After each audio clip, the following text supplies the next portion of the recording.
is his name Lucky Lee? What's the story behind that? So when I started doing comedy, so my legal name is Chelsea Lee, Chelsea Lee Bootstrap.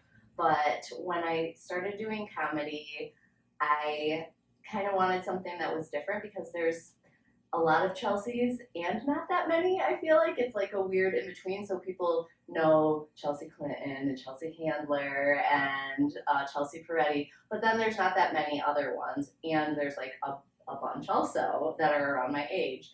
And so I sort of wanted something that was unique. So my first thing I did was C. Lee, the cynical hippie chick, was sort of my like shtick. But What was it? It was C. Lee, the cynical. So it was like C-L. Yeah. But I didn't want to be like married to a shtick. Yeah. And like if I do this for 20, 30 years, I don't want to be Larry the Cable Guy when I'm like 70. So I kind of just played around with ideas, and that one just came to me because it was ironic, honestly. I felt like it sort of is what comedy is making the stuff that's like shitty into you find the gold in it. And I'm like, oh, my parents have passed away and I have like these health things and all of this, but like I'm still here. I'm so lucky.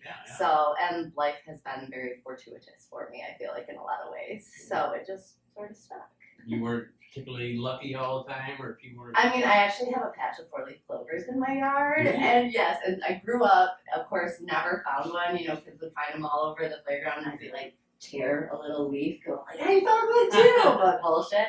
And then a few years ago, I did some witchy shit, and I went out the next day into my backyard, and I found this huge patch of 4-leaf clovers, and it comes back every year. Wow. So, yeah, so I don't know, there was that piece. There was just kind of like I get a lot of intuitive stuff, and that sort of came through. My husband and my best friend get really weirded out when I introduce myself as Lucky. They're like, oh, this is so strange. And my husband goes, I'm not ever calling you that. I don't care. You don't have to. It's not for you.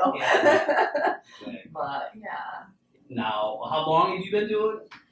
So, performing like all my life, kind of like you, doing little of this and that, not rap, but music and poetry and stuff. I've been a public speaker for since probably 2017, like getting paid. How do you, real quick, get that kind of gig? Yeah, so I would talk at like senior centers or for women's events because I teach yoga and meditation and went to school for acupuncture practitioner, and so like I went and talked about acupuncture, but I always would incorporate comedy into that.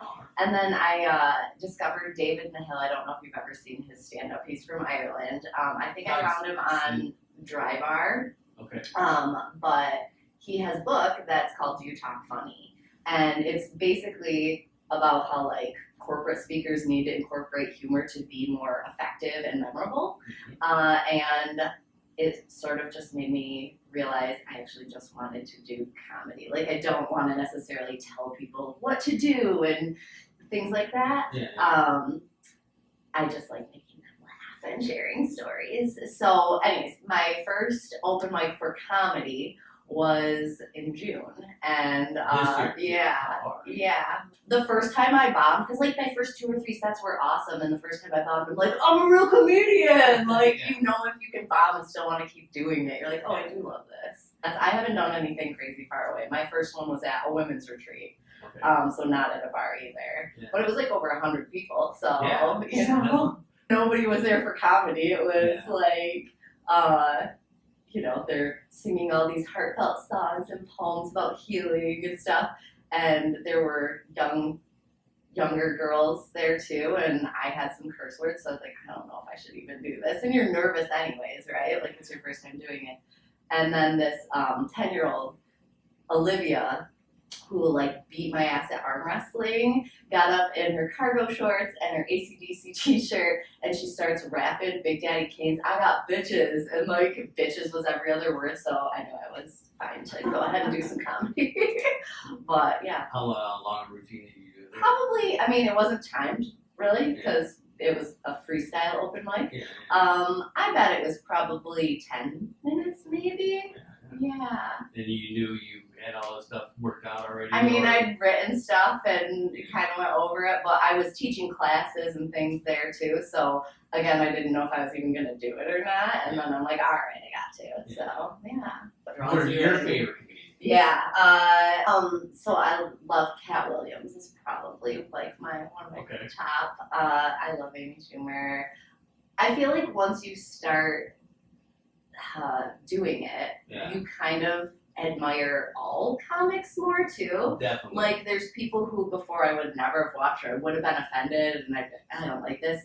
And now you watch the craft differently, Yeah, right? Exactly. Like, oh, okay, I don't agree with, but that's Yeah. brilliant. And you can see stuff that's like offensive is the whole point is we're all shitheads, right? We're like, let's make fun of all of us because that's the point is we're all a mess. Like nobody is perfect. Yeah. It's just going, oh yeah, you do that and you and I do that. Like we all do. Yeah. So I don't know. I love that part, but I really love dry bar comedy. That's like a goal of mine is I would love to be on dry bar and Yeah. it's out in Utah. Okay. Have you have watched any of that yet? My mom sends me clips on Okay. Driver all the time. Okay. So it's always kind of more clean. I'm thinking. Yeah, so that's their thing is, which I don't know why I had to make that a goal because I love that word and dirty things, but I also, like I said, I love seniors and I would like to have both options. I want like a clean, like a dry and dirty martini is kind of what I say. Yeah, Like I yeah, want to yeah. have an option for that. Yeah. So I can do schools and senior centers and dry bar in Provo, Utah, and and then have things where it can be raunchy as hell at a nightclub. That's like the thing, right? As you start to delve in and feel your own way around, there's like rules of stand up, and then there's the whole purpose is for you to express yourself. And so it's fun to get to play with it in different ways like that, like see what works. Do you care more one day about laughs, or are you like, I'm gonna make these people wonder, Mhm. you know? Yeah. Because they're just a different vibe, but they both have merit. Yeah. What are your favorite local venues? Ah. It's okay, we love all of our local venues. Yeah, I love them all. We love them all for different, like you're saying, for different reasons. Like, I love Mulligan's because you can say anything. Like, Mulligan's is my favorite place to go and just, like, say anything. That it's the most forgiving. I don't care if I bomb. Like, I don't, they're drunk as hell. It's that vibe. So that's a great place to work stuff out. RiverCity, I love the crowd. I think Carl, like, created a really welcoming atmosphere, and that is a crowd that's there for comedy, like you said. So they're very attentive and they're ready to laugh. So I really love that.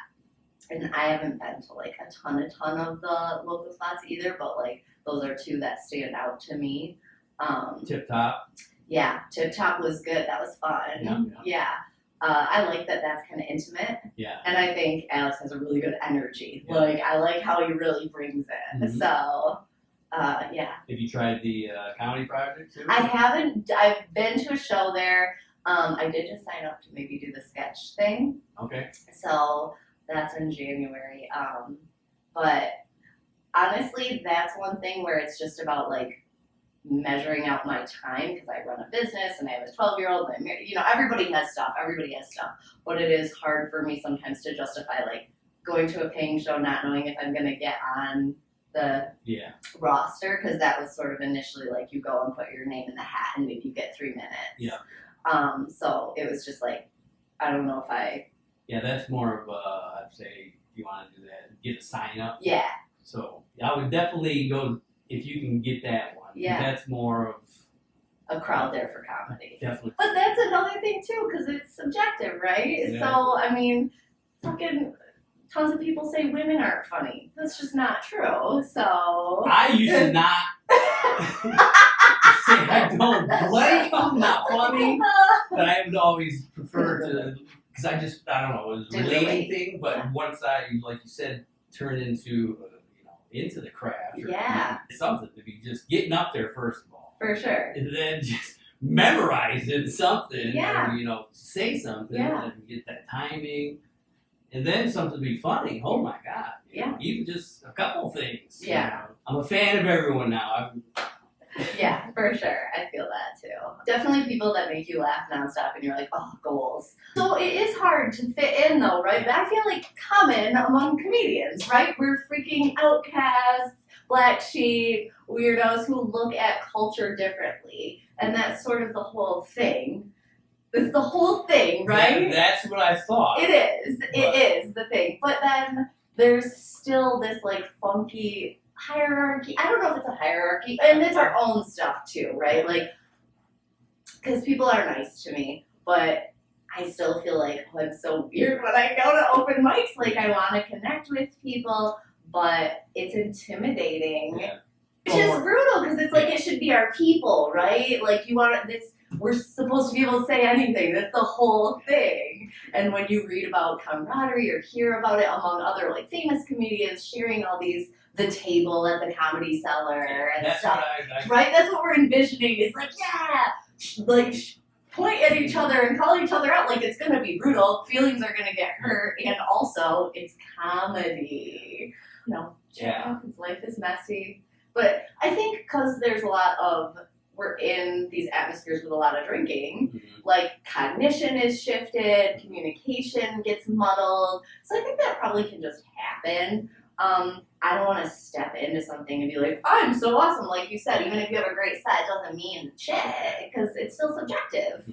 But at the same time, I think it's just, yeah, it's hard to step into something new when we're new and outsiders, but everybody was there once too, right? And we all have something to offer, and we all have something to learn, and so I don't know, I guess we can just do our best to do that, but I'm grateful for like connections like this and being able to support and laugh. And again, I think because comedy's so subjective, like you're saying, there's crowds that totally don't get what you're doing, but like my dad had an ostomy bag, my naturopath has an ostomy bag, my uncle had Crohn's, so like this is hilarious to me because I get it from jump, and I'm like, oh my, and your jokes are like boom, boom, boom. I mean, to me, I'm like, oh, that was another one. Oh, that one, and I, you know, and you recognize like people catch it or they don't.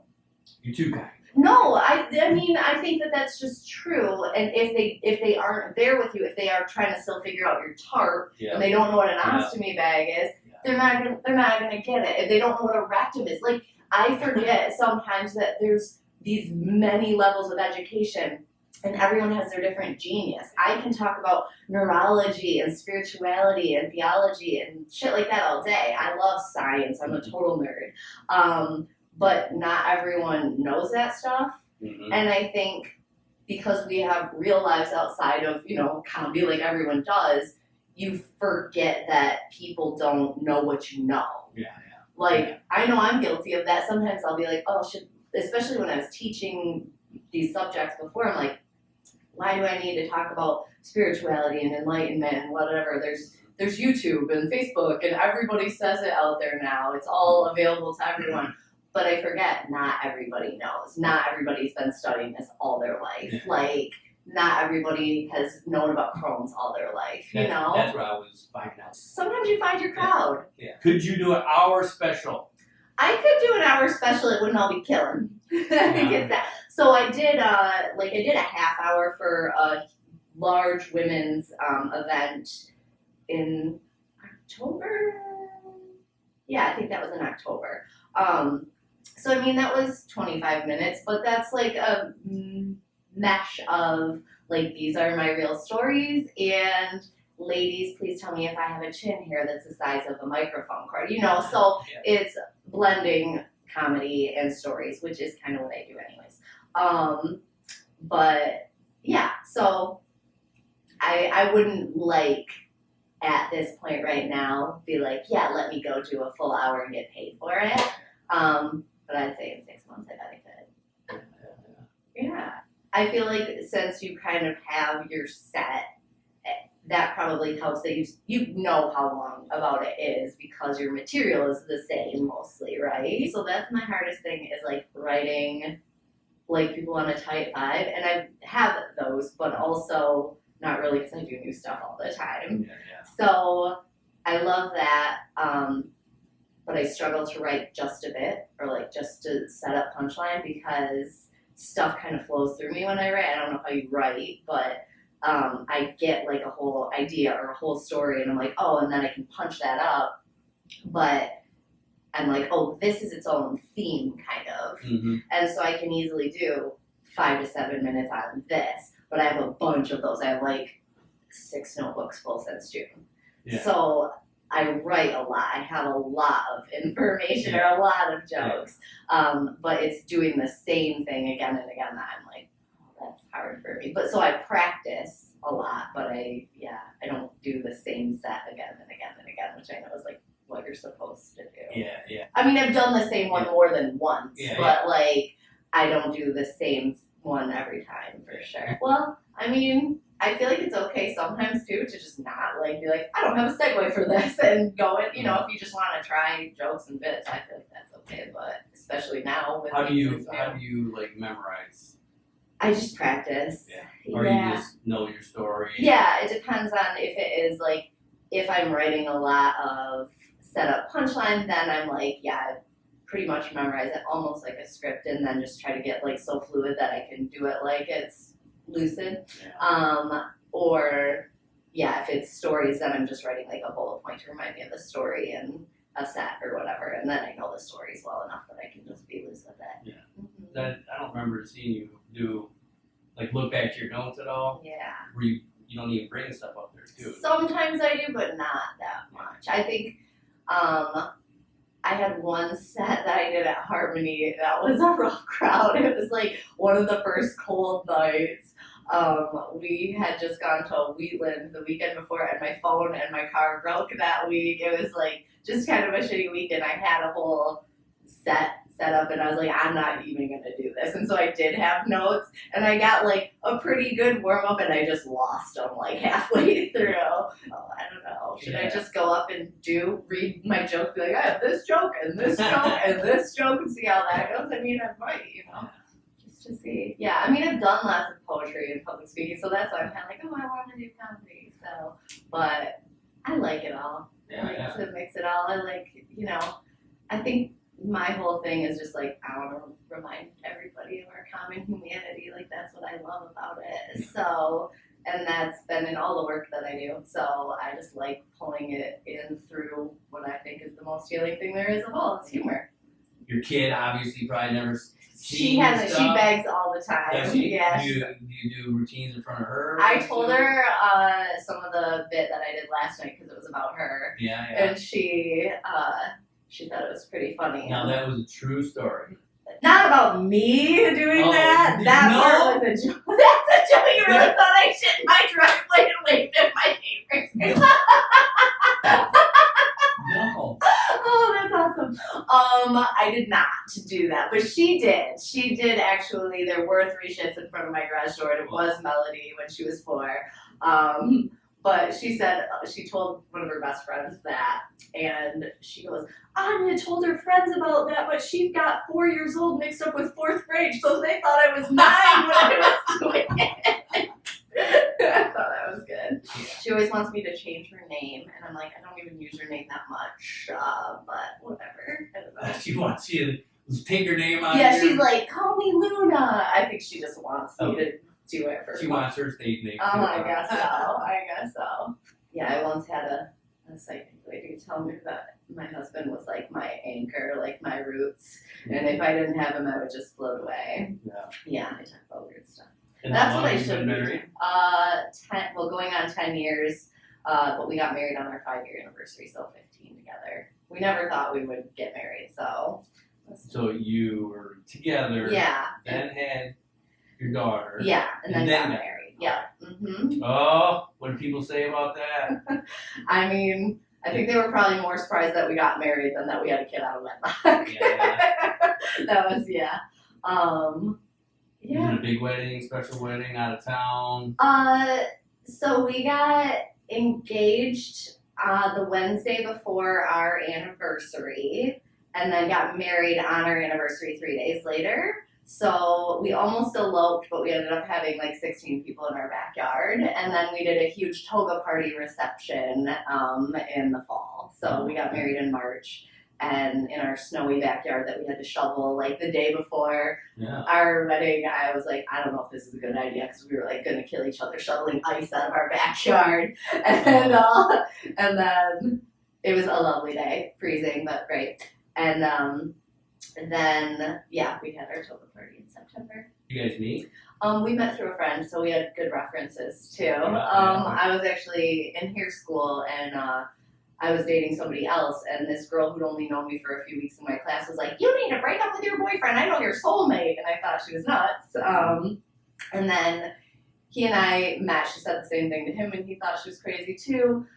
She was dating his best friend, but they'd known each other all of them for a long time. And then yeah, we got to be friends. So we were friends for a couple of years before we dated, and I naturally broke up with that guy and traveled like the U.S. and Europe, and then and then when I came back from Europe, he and I started hanging out like on our own a little bit, and we were like, oh, she was right. We are oddly compatible. So we went to like a Led Zeppelin cover band. Was one of our first, I guess, sort of dates, and we were both wearing Bob Marley t-shirts, and we're like, it's like a dumb thing, but it was like, oh, we're both weird in the same way, you know.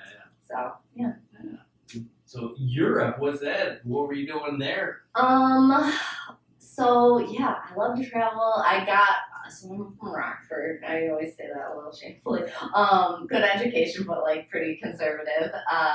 That's where you're from? Yeah. Rockford? Yeah. Oh, that explains it. I don't know what that explains, except for that I was nothing like that.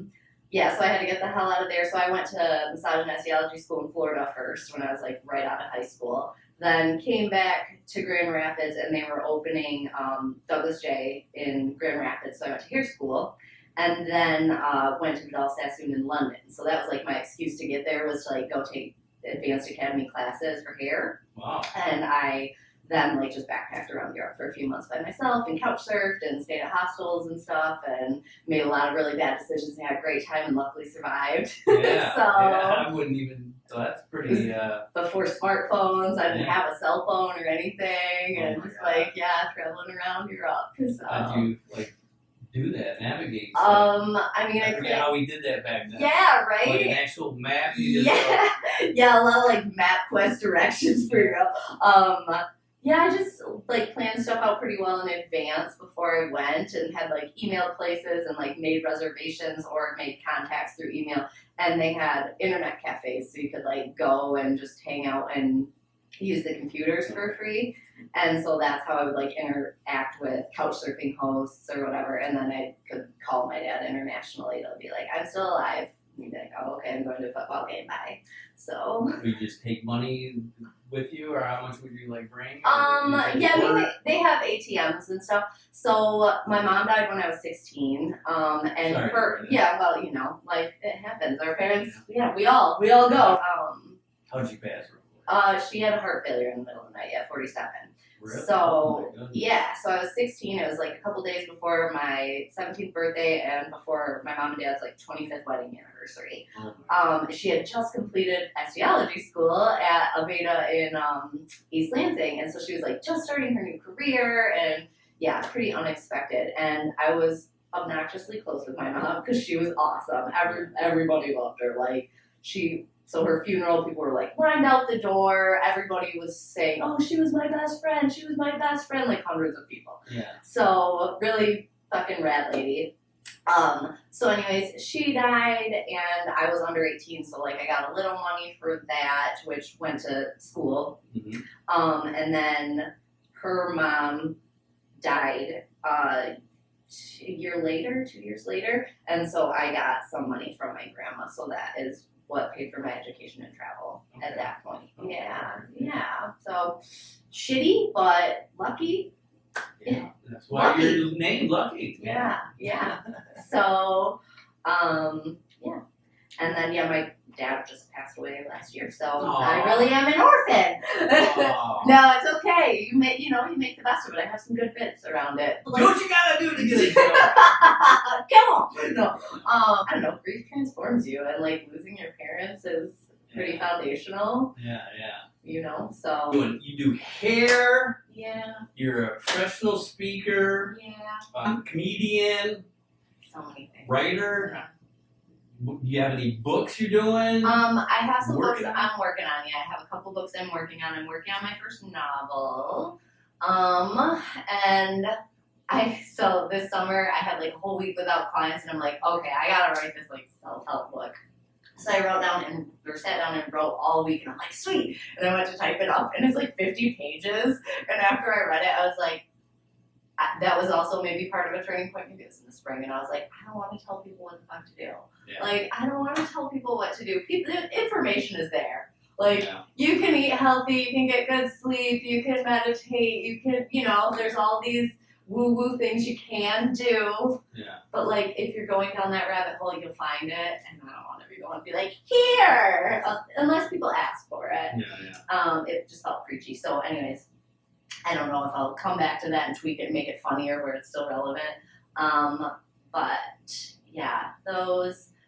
And I have a book that I probably will do a compilation of all my bits I would like to do actually. Because I have all my, full. Stories. Yeah. And then poetry. And then I have a published book that's an anthology. So I have a chapter in an Amazon bestseller. So yeah. What is it? It's called Sacred Medicine. Sacred Medicine? Yeah, so it's all like natural healers and weird woo-woo people too. A bestseller. Amazon bestseller, yeah.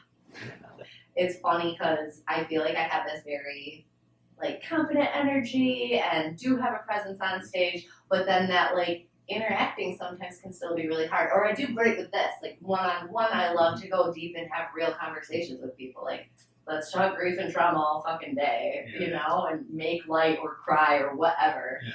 I don't love small talk, and I think that sometimes in bigger groups it's harder to avoid because you almost need to like make a connection with someone if you don't know them. So I don't know. I think that's like an interesting thing to learn to walk. Some people are better at it. It is interesting just trying to like find your segue and find your rhythm of how to communicate with new people who are supposed to be your people. Like there's that feeling of like, we're all comics, we're all in this together. It's hard out here in these stages. But then also like we're all human and like you like some people more than you like others and you connect more easily with some people. Exactly, Yeah, so I did an improv class. Well, I kind of done a fair amount with improv. I did improv in high school and then like did improvisational dinner theaters. So like was an actor in improv dinner theaters and that was super fun. That was like one of my favorite jobs ever. But I just signed up, I guess that was in the summer, doing some more improv classes because the same thing. I wanted to like do crowd work and work on funny, right? And the guys I was with were doing like transformational healing through improv. So it was fucking heavy, dude. It was like very small groups and almost every class, like someone would have like a huge emotional trigger and it was really intense. And I'm like, this is awesome, but I do a lot of this in like my regular work. I kind of just want to have fun and be funny and play games, like improv games. So, and the teacher gave me like a Stanislavski book, which, like an actor's method book from 1800s or whatever. So it's like, this is a other level. This is the other window. But but it's fun. It's interesting. And improv is definitely, I don't know, it's intimidating. I think I realized recently that like I always wanted to be a performer. And I think when my mom passed away, I put a lot of like my performing arts stuff kind of on the side and did this whole other path. And I think it was to kind of like carry her torch forward. And I do have natural skills and abilities and intuition that does fuel me in that way. And I really love that work. But like, I know I'm sort of meant to perform and teach and speak and do that stuff and kind of always was. So I would like to do more and more of that stuff. I thought it'd be, because some people think women are funny, I think it'd be fun to do like an all-female show, maybe like the Pyramid Scheme or something like that. I've seen, a lot of more of that, Yeah. There's some good chicks around town too. I think it's cool that Grand Rapids does have like a hell of a comedy scene, really. I didn't realize when I started, like, So Yeah, I know. talk about going to Mulligan's my first several times. I've only done the stand-up one there once, but I did the regular open mic there a few times, but it's the same kind of thing. You can have as much time as you want, which is kind of cool. But yeah, you can kind of say anything because it's still Mulligan's. Yeah.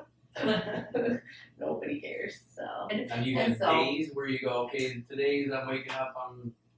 Yeah. So like I used to do a lot more scattered of it. Now I pretty much take clients on like Mondays and Fridays, and then I work around what else I like. If I have somebody and I have a free day, I might take them. But yeah, Mondays and Fridays are pretty much my consistent client days.